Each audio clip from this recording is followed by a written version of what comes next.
Welcome to The Human Record, a podcast exploring memory, the voices and silences, scenes and archives in which we discover our collective story. This show is hosted by Lizbeth de la Cruz Santana, Lashonda, Renee, Carter, David Duncan, and me, Sally Hansen. As doctoral students in the humanities, each of us explores the living intersections of research and public life.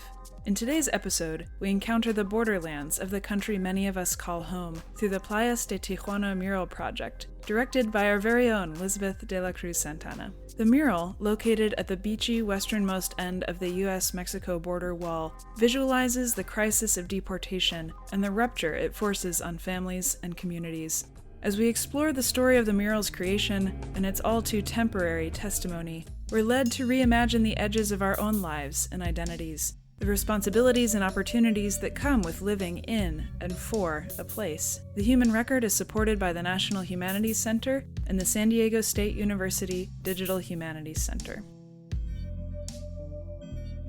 I'm a U.S. Navy veteran. I've been deported now almost 5 years. I have all my family, my kids, everybody's in the U.S. That was Alex Murillo, a former veteran of the U.S. Navy who has been deported by the country he risked his life for. One of the many stories represented by the Playas de Tijuana Mural project, an interactive mural painted on the U.S.-Mexico border fence.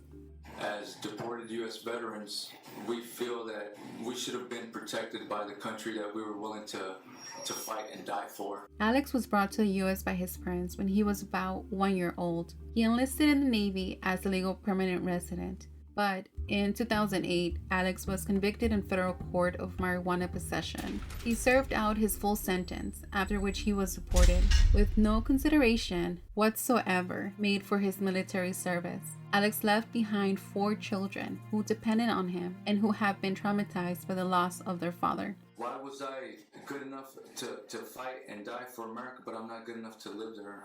Being American, it's not something that you can take away from me just by deporting me. Alex's deportation story is one of many you can hear when you scan any of the 300 black and white quick response QR codes stuck on the fence as part of the mural. Scanning the codes takes you to YouTube videos of people talking about their experience with deportation. As a PhD student at UC Davis and researcher for the Humanizing Deportation Project and director for the DACA-mentored Dreams Without Borders digital storytelling project, the idea of a mural on the border that separates the US and Mexico seemed as the best way to communicate all that I was learning about deportation and to center the stories of those impacted by immigration policies that don't really consider the human impact of removal. The mural was born out of my dissertation research, which centers on migrants that enter the US as minors, also known as childhood arrivals. The 3 years of fieldwork in Tijuana allowed me to establish close relationships with many of the storytellers. This allowed me to better identify the stories to highlight in the mural. One of the first narratives that I was able to facilitate in Tijuana was on the Estrada family.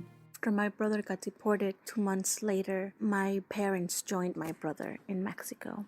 He was having a very hard time in Mexico by himself. He arrived to the United States when he was an infant, therefore he did not know what it meant to be in that country. He did not know how to appropriately speak the language or dress or anything of the culture in Mexico. So in the short span of 2 months, from having a whole family in the United States, I only had myself remaining. Carla's narrative is one of the many that speak on family separation and how the deportation of a loved one has multiple effects on a mixed status family. I still can't find the words to describe how much it hurt to lose my family so fast. Carla is one of the 7 large grayscale portraits of people brought to the United States as children.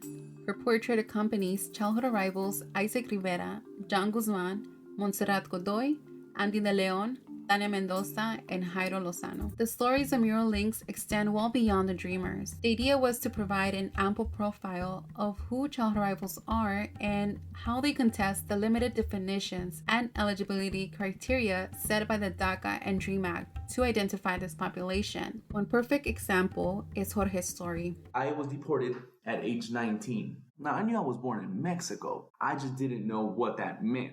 I thought at 8 months, I was practically raised in the U.S. I went to school. I graduated from high school. At age 19, he had no adult criminal record when he was questioned in 2009 by local police about a crime in his neighborhood about which he had no information about. The police, who discovered that he was undocumented, turned him over to immigration authorities following Secure Communities protocols, which were supposed to focus resources on detaining and deporting criminal migrants. Jorge was never charged with any crime. Upon being deported to Mexico, he returned immediately back to the U.S. Due to racial profiling, he was pulled over while driving by a police officer who again turned him over to immigration authorities. I tried to fight my case and explain to the judge, you know what, Your Honor, I've been here since I was 8 months old. I had no idea I was undocumented, but if you give me the opportunity, I will fix my status. This time he was subject to federal prosecution for committing illegal re-entry, a felony, and was deported with no option for applying to even visit the U.S., where he has 2 children. But there was no way to fix my status. I'm not from the U.S., but Mexico doesn't consider me part of Mexico either. I had no country. Nobody wanted me. And now he's in Mexico serving his sentence and hopeful that he will be able to return. Hey, this is David from the Human Record, and we wanted to make a special shout out to the National Humanities Center. This podcast would not exist if the center did not invest in programs that encourage this unique type of collaboration. The National Humanities Center is here to remind us that the human story isn't a staid volume on a library shelf. It is a living, breathing narrative written in real time. Biographies and blues, speeches and songs, poetry, prose, and protest signs. Go to the nationalhumanitiescenter.org to see all their work and maybe consider making a donation. Thank you. This is a powerful and important project, I think. Its artistic form, the mural, interpolates outsiders to engage it as both a memorial and a critique, right? So it's asking us to sit with the real experiences of people who have not been afforded insider status despite the length of time that they've been here in the US, or the relationships that they've established, or even the contributions that they made. So that all of the things that we supposedly value in this country suddenly become thrown into flux, and we have to really think about what we're doing with human lives, right? So then when we engage this mural, we must interrogate some of the ideologies and assumptions that we hold that don't align with the removal of people from their families and their lives. So it's really such an important critical lens to think about the paradox of insider and outsider in the physical and ideological function of walls and borders and the construction of our national identity. Yeah, I think that's really interesting, Lashonda, that you're it seemed like the first thing that came to your mind was more the artistic side. And I think for me, I was really thinking about the space itself, because we don't really think of a wall or a borderland as necessarily a place where people are drawn to or invited to by something like a mural. Usually those places are kind of seen as a place of containment. So I think looking at a mural on a border wall now, it's almost like a memorial where people are going to learn about these people that are there and what that means. And it also is reclaiming the purpose of something that was built by the state and is now becoming this more public area where you come to learn about people. And I think that with the image we looked at too, with the wall going onto the beach, going through the beach to Tijuana and into the ocean, it complicates it even more because the beach is this place of, leisure, like a good time. And now there's this big, ugly wall going through it with all this meaning behind it. And that complicates it even further.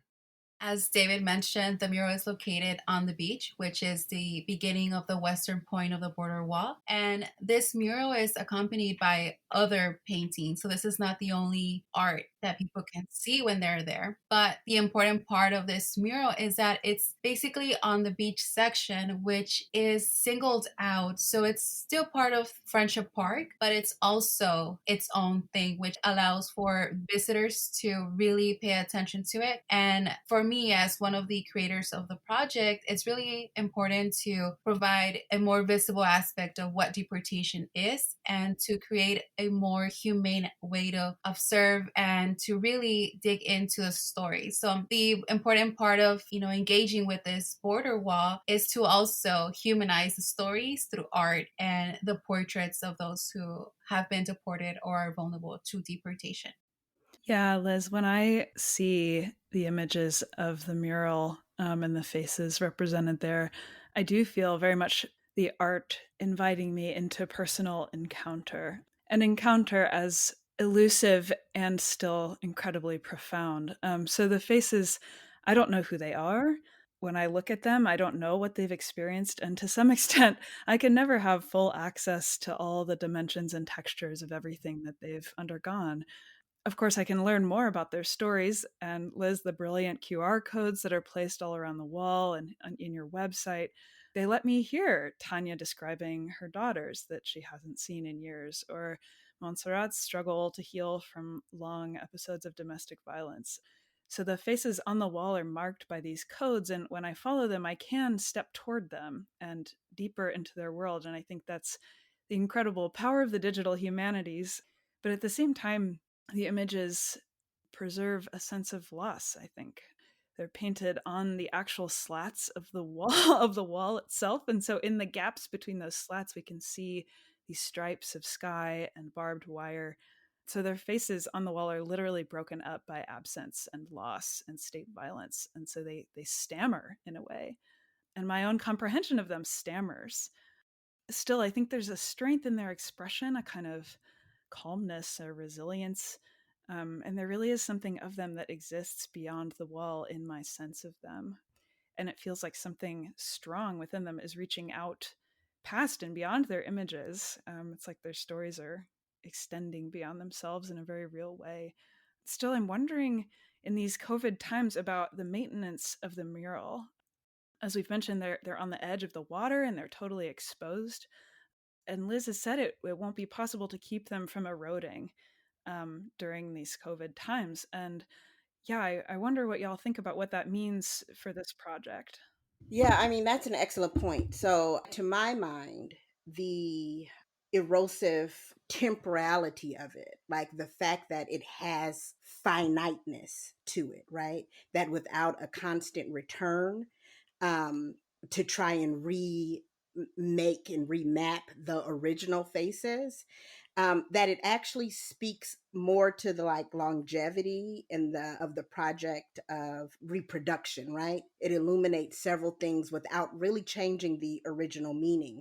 We won't be in COVID times forever, so you will be able to go back and either change the faces or recreate the faces that are there. And I think it illuminates like the real physical erasure of human beings that this deportation action commits on families. I think it also it points the gazer and it maintains this critique of violence that's maintained through like hard drawn border lines and walls, through a kind of repetition and replenishing. Like we know that this thing is continuing and will always continue as long as we maintain the same kinds of national conversations and policies around immigration and borders. So it's illuminating the longevity of this project of exclusion and erasure in our national identity, right? It that in the ways in which we need these erasures and these borders in order to maintain a sense of relevancy, as like U.S. citizens.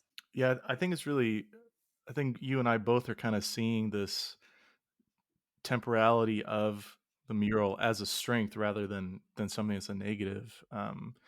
And I was really struck by when Lizbeth was explaining in an earlier conversation that the mural is representing not only immigration and the issue around that, but the people that were deported that are really no longer talked about in the national conversation around immigration and immigration issues. And I thought that sort of paralleled what was going on with this mural itself, and that people might get sad that have visited this mural thinking, oh, I can't believe this is going to disappear. But I hope that sadness sort of transfers onto the people that are actually part of this mural through the QR code and through researching, who these people really are, and that disappearance of the mural, hopefully, which is temporary, is a lesson in and of itself for the people that are coming to learn about why it was made in the first place.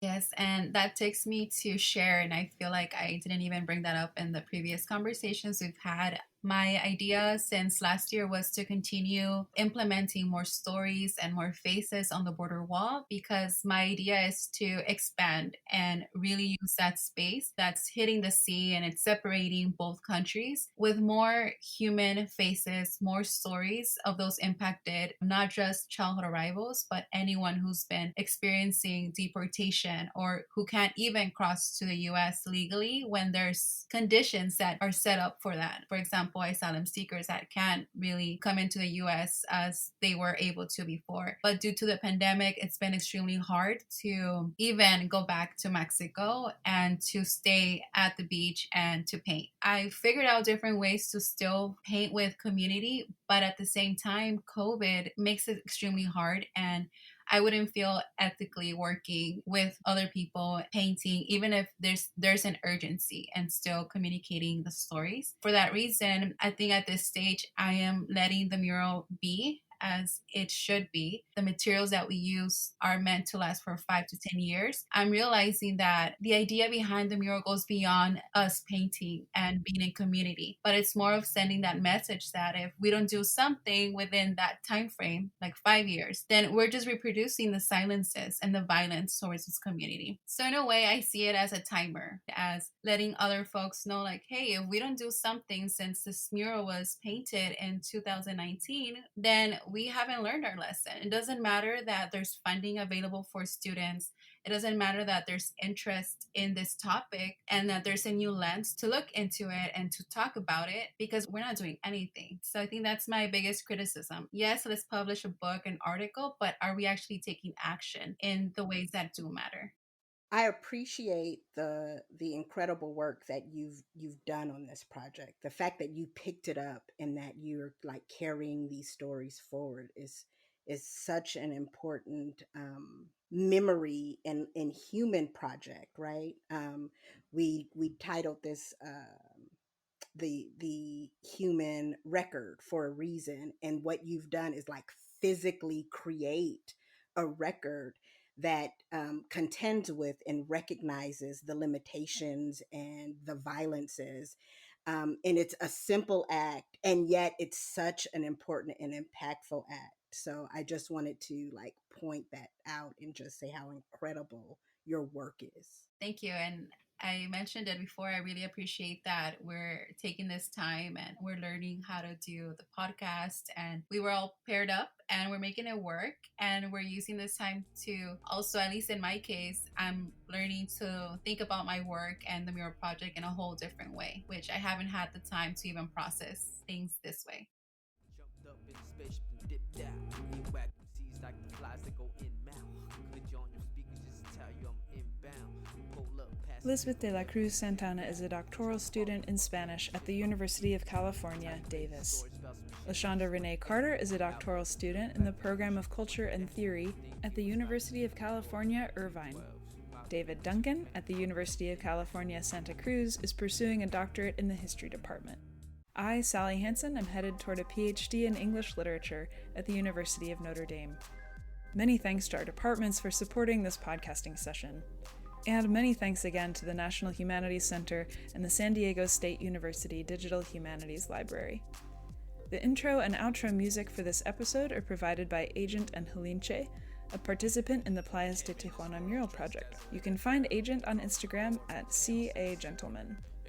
To learn more about the Playas de Tijuana Mural project, you can follow on Instagram at PDT Mural Project. After that, you might not ever find